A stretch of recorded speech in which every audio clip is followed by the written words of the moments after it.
Okay, picture this. You're holding your baby, they're crying, you're running on maybe 3 hours of sleep, and you're probably operating under an assumption that pretty much every parent on earth shares.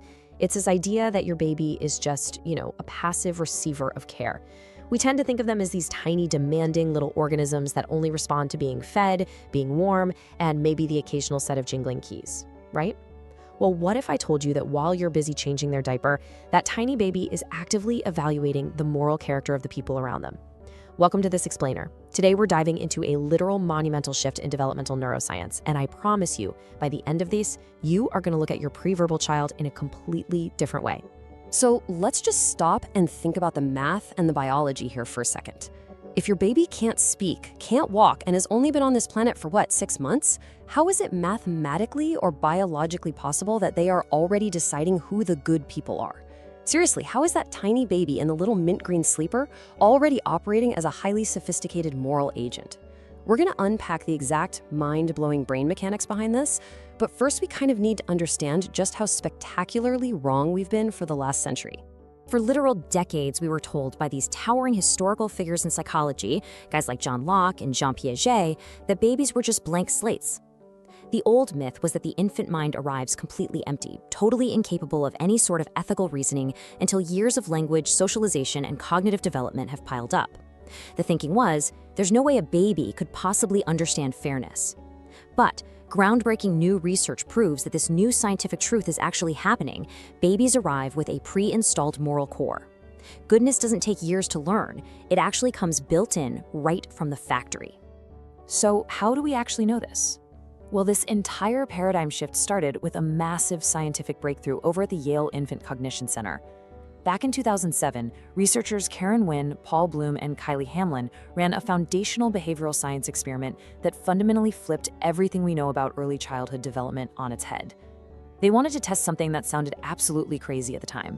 They asked, could a preverbal baby, one who doesn't even have the brain power to say mama yet, watch a social interaction between total strangers and form a sophisticated moral judgment about it? To figure this out, they set up this really simple puppet show for 6-month-old and 10-month-old babies. And here's how they set the stage. First, there's a wooden figure, let's call it the climber, and it's trying to go up a hill. On some tries, a second figure, the helper, comes up from behind and kindly pushes the climber to the top. But on other tries, a third figure, the Hinderer, comes down from above and meanly shoves the climber back down. Now, the absolutely crucial feature here is that the infants were just passively observing these third-party social interactions. They weren't being helped or harmed themselves. They had zero direct stake in the outcome. They were just watching. And the results? They were staggering. When the researchers offered the babies both the helper and the Hinderer figures on a tray, get this, 87.5%, that's 14 out of 16 6-month-old infants, overwhelmingly preferred and reached for the helper figure. And no, this wasn't just some weird coincidence. It couldn't be explained away by a preference for certain colors or shapes because the researchers swapped all of those around during the tests.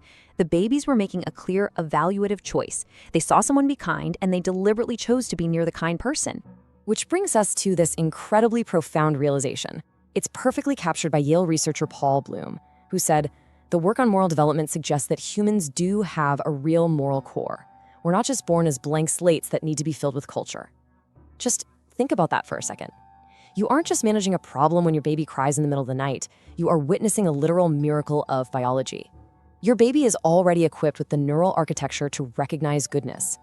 Okay, but wait, it gets even deeper. Actually, it's not just that they prefer nice people. Follow-up studies showed something even crazier. 8-month-old babies actually prefer agents who punish the Hinderer. Let me just say that again so it sinks in. Your 8-month-old baby possesses a rudimentary intuition for justice. They don't just want the nice puppet to get a reward. They want the mean puppet to face consequences. They are literally endorsing a form of third-party punishment before they can even figure out how to crawl in a straight line. And this brilliantly illustrates how the old belief entirely fails us. The old belief was that learning fairness takes years and years of playground sharing and adult lectures. The new reality? 15-month-old babies expect equal sharing natively. If you show a 15-month-old a video where one person is given 2 cookies and another person gets 0, the baby will stare significantly longer at that unequal distribution. And in developmental science, staring longer means surprise. They're staring at it because they inherently know it's wrong. So, you're probably wondering, how is this physically happening inside a brain that is still so completely new? Well, to understand that, we have to look at recent findings using fNIRS and EEG data. Now, to put it simply, these are basically just safe, non-invasive ways to place tiny sensors on a baby's head that let us see the actual electricity moving around inside the infant mind.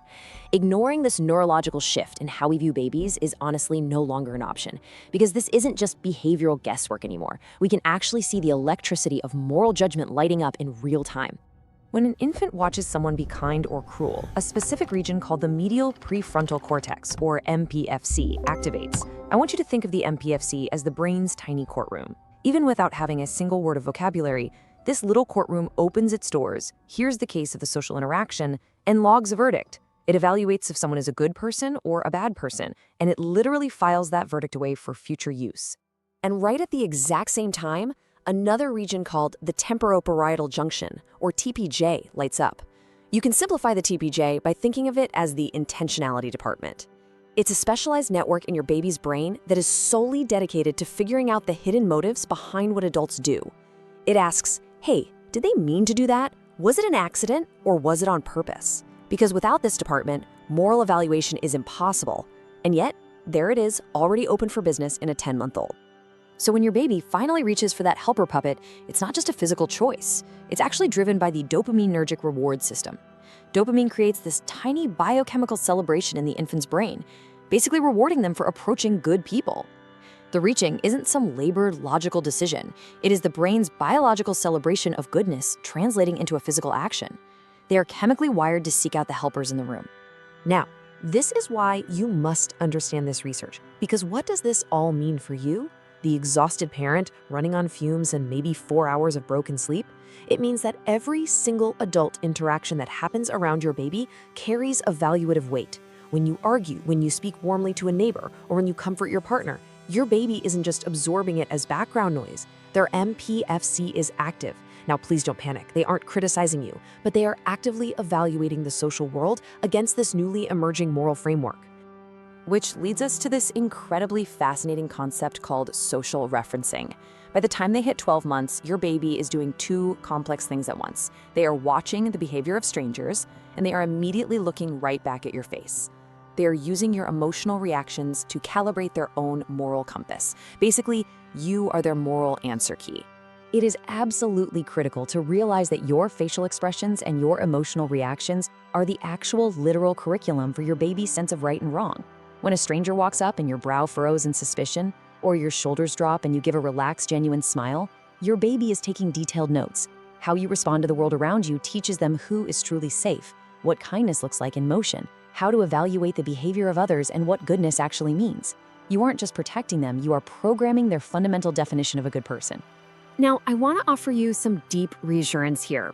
Please do not interpret this to mean that your baby is constantly judging you in a way that threatens your bond. They are not conducting some tiny performance review of your parenting skills. You are their secure, loving baseline. They are using you as the safe vantage point from which they judge the rest of the world. Because you are the total center of their universe, they trust your reactions more than literally anything else.